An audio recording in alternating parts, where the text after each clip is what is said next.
Hello and welcome to Moneylife News and Views. I'm Debashis Basu. In early March, alarmed by the flood of money rushing into small cap funds after a massive one-year bull market, the market regulator asked mutual funds to consider two things. One, moderating flows and rebalancing portfolios, since the flows could make the market frothier.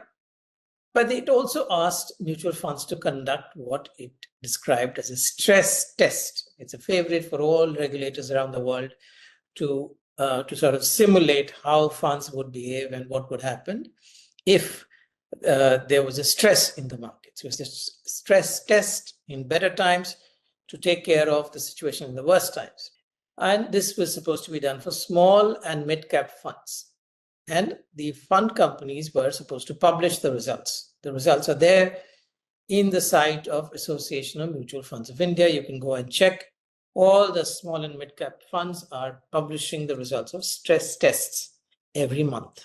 The test covers liquidity, volatility, valuation, whether they're high or low, etc., and portfolio turnover in such schemes, along with SEBI's Directive Z, guidance in simple language, assumptions and methodology to enable the investor to understand the risks associated with all of these parameters and the findings. The core of the stress test is this: the number of days required to liquidate 25% and 50% of small cap and mid cap portfolios. Now, it all depends.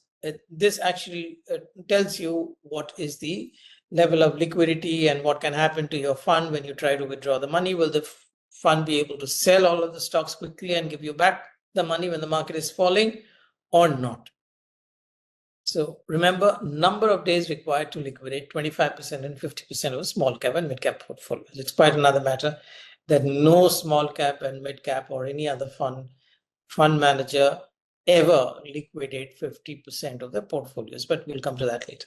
Regulating the flows would indeed amount to directly, which is the first thing the SEBI wanted, regulating the flows.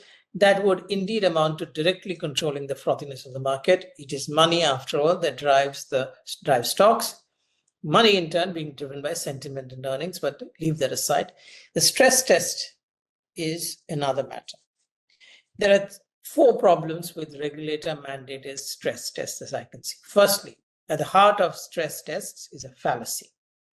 It is assumed by SEBI that the average volume in a frothy bullish market will continue in a sharply falling market, meaning whatever time it takes to liquidate the portfolio today is also the time it will take on an average to liquidate the portfolio when the market is falling. So this is a fallacy.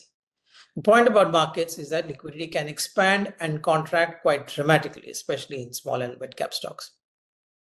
In a rising market, there are plenty of buyers and sellers. Under extreme stress, there are no buyers, only desperate sellers. Volumes simply disappear. How many days it would take to liquidate 50% or 25% of the portfolio would vary enormously depending on the market climate. No wonder a veteran portfolio manager, I can't name him, of course he's made this public, but I don't want to name him to cause any embarrassment. He has said the stress test is useless. The tests do not take into account what is technically called nonlinearities or fat tails, or extreme situations which cause amplification effects, leading to chaos, confusion, contagion, and impulsive decisions, even by experienced market participants. It's similar to the scene when someone shouts fire in a crowded theater. The second issue is, what is an investor going to do with a bunch of disparate metrics like the number of days to liquidate a portfolio or concentration, that is whether the money is in large cap, mid cap and small cap, standard deviation, beta, portfolio turnover and price to earnings ratio? How will she decide to switch from one with adverse metrics to a better one? What if a fund scores high in some parameters and lower in another? For example, a fund may have low valuation stocks, which may decline less in a falling market, and so therefore it's good, low valuation stocks, but these stocks take much longer to liquidate. How will an investor weigh the merit of the first with the drawback of the second? And there are multiple factors like this. She will then have to weigh other metrics like standard deviation, portfolio beta, and turnover ratio. Doesn't someone need to assign weights to all these factors, put all the funds on a common footing, calculate the total score, and then create a ranking? But how else would you decide which one is better and which is worse from, as I said, disparate set of parameters. If this sounds like too much of hard work, is there any other logical way to use these factors? If I can indeed rank funds based on the results of a stress test, what action will I take? Will a higher scoring fund lead to a higher risk adjusted return? How will I know? Has anyone backtested how useful these metrics are for making better investment decisions? Assuming we focus only on one important factor, the number of days that it takes to liquidate a portfolio, what should I do if I'm a long-term investor in a systematic investment plan? Should I just close down my SIP?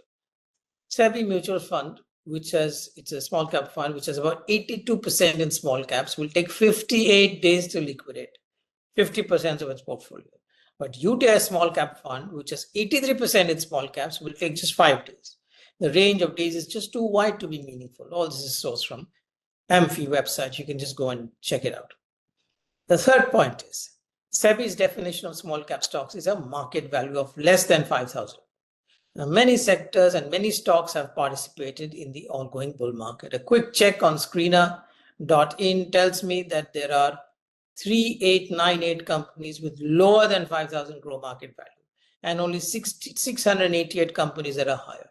This means that 85% of the market is classified as small cap. This is a one-size-fits-all approach that will inevitably lead to weird outcomes. A script with a market value of 4,999 crore is a small cap stock, as is a company with a quarter of the value. That's like 1,000 crore. They will have all different liquidity and volatility profiles, but will all be classified under the same small cap label. And you have to make a comparison. I believe that the current three-class classification, large, mid, and small, is inadequate. So we classify stocks, and we at Moneylife classify stocks under at least 5 categories, which is micro, small, mid, large, and mega cap.